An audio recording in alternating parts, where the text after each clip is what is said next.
Okay, so this is part 2 of 4.6, solving non-homogeneous differential equations. And we're going to actually do this problem both ways, the method from the previous section, using undetermined coefficients, and then also variation in parameters.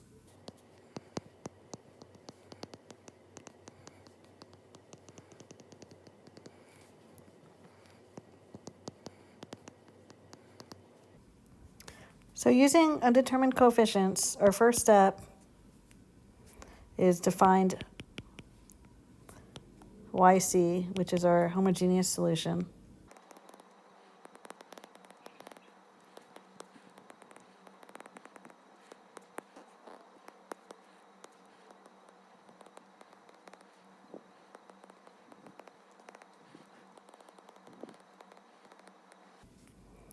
So our fundamental set is e to the x and e to the minus x. So we'll just write out our YC.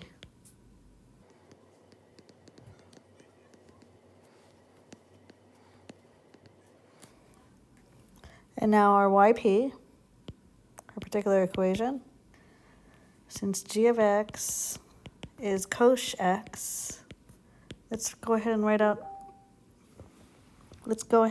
out that definition of cosh. That's e to the x plus e to the minus x divided by 2.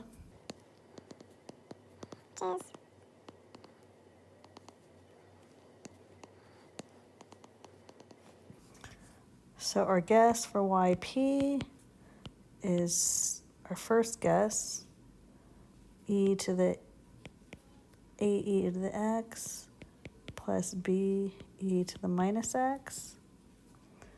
But in comparing it with our fundamental set, it looks like they are dependent, which means if we were to add them together, it would get absorbed into our fundamental solution, or YC.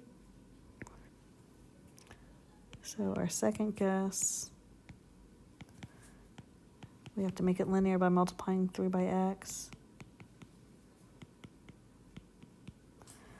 And now we're good, where it's linearly independent of our fundamental set.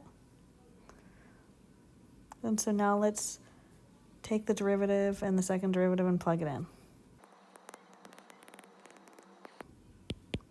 So we have to do the product rule and the product rule.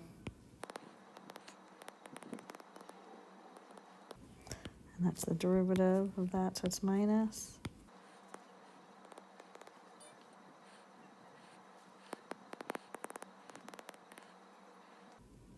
That's the product rule.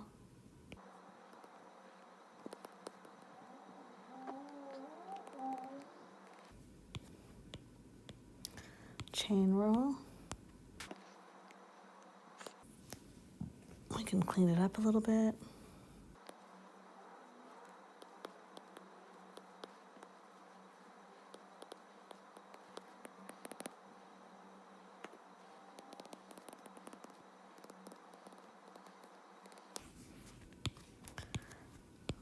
Now let's plug it into the differential equation.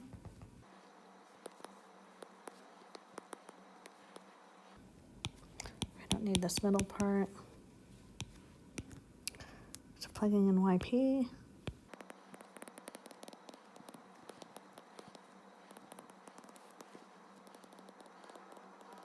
Might as well distribute.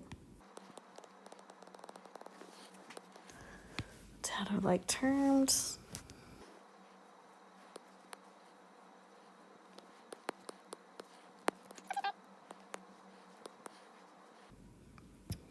So then it looks like 2a equals half. It's my first equation. Equating this to this and this to this, minus 2b. So YP, original guess is right here.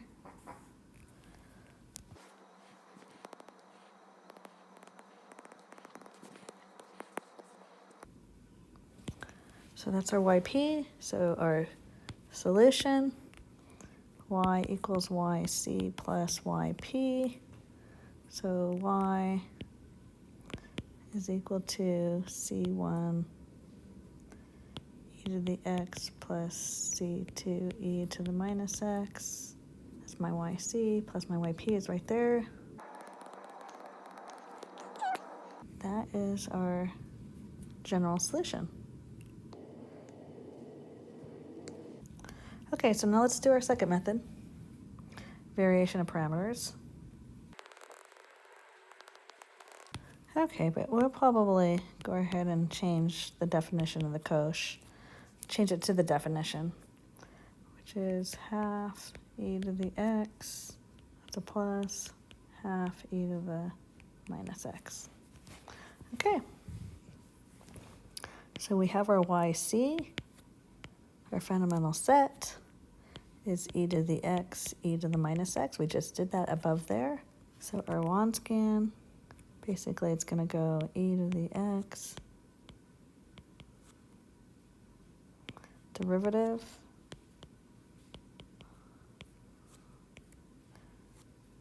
u1 prime, u2 prime, equals 0 g of x. This is my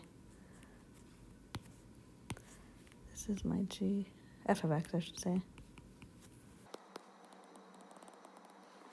Now we can use the Wronskian to solve this. Again, this is just to remind you, ax equals b, my Wronskian is the determinant of a.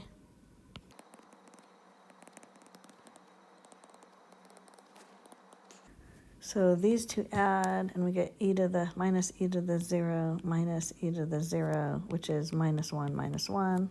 So we get minus 2. Or W1. We put in our B. And then the second column is the same. This is using Cramer's rule, in case you're forgetting. First column goes here. Second column stays the same. And in W2, this gets replaced with the second column. First column stays the same. Find the determinant of this. Okay, so this is 0 minus, multiply both of those.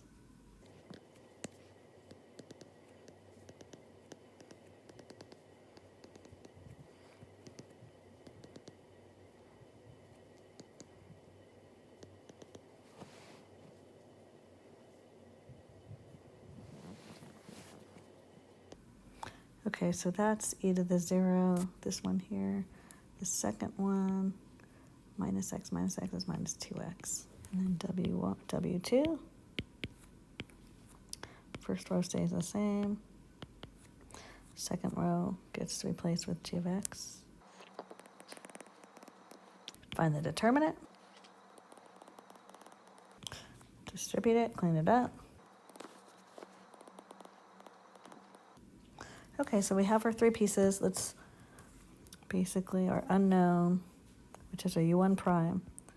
Our first unknown is w1 divided by w. So let's write it out. And divided by w, which is 2.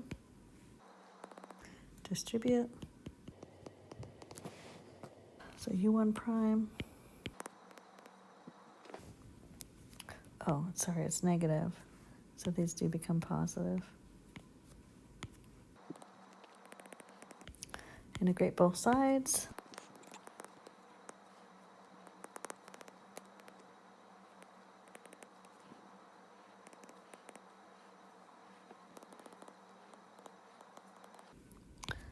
And that's u1 because we integrated it. Sorry about that. That's u1. Let's do this for u2 prime.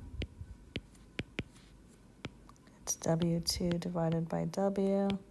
W2 is right here. but we are dividing by w, which is -2.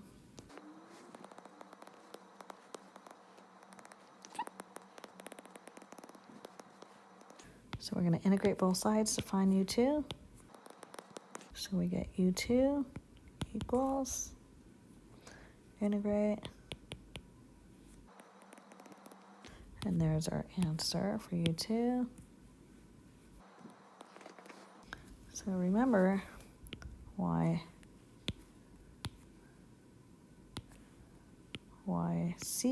which c1 e to the x plus c2 e to the minus x, yp is u1 e to the x plus u2 e to the x. Again, instead of a constant, it's a variable, which we just found that variable. There's u1 and u2 right there. So yp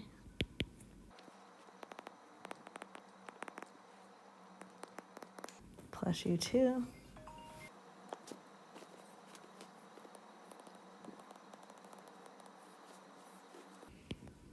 so let's clean this up, distribute it.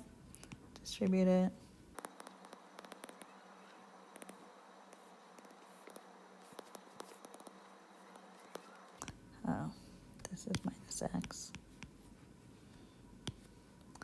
It's got to be the same as this one.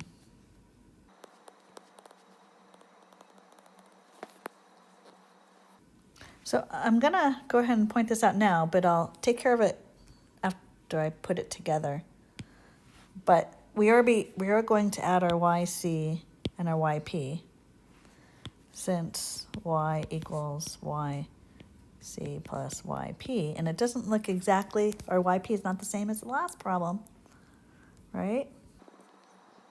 This is our yp from the last problem. So they have the x terms. So these have our x terms, but these are extra from the last problem. But if you notice, they are the same as my yc, so they are dependent. So if when you add them together, that will get absorbed into that constant, basically. So I'll do it so you can see it. So y equals yc plus yp, I just add up the two.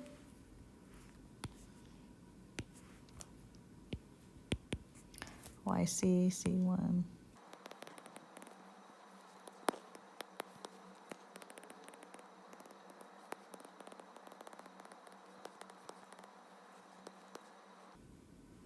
So this adds with this, because they're the same e to the minus x, and that c2 and -1/8 add together and basically forms a new constant. So that's what I'm talking about, it gets absorbed.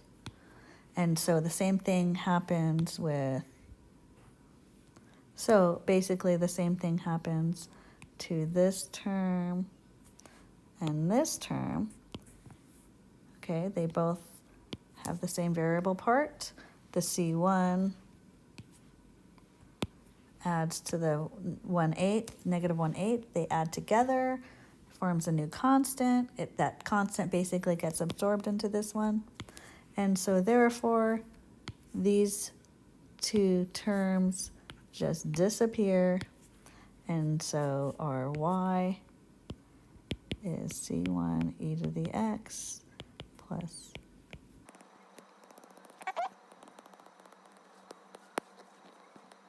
and that is the same exact general solution as the last method that we did above.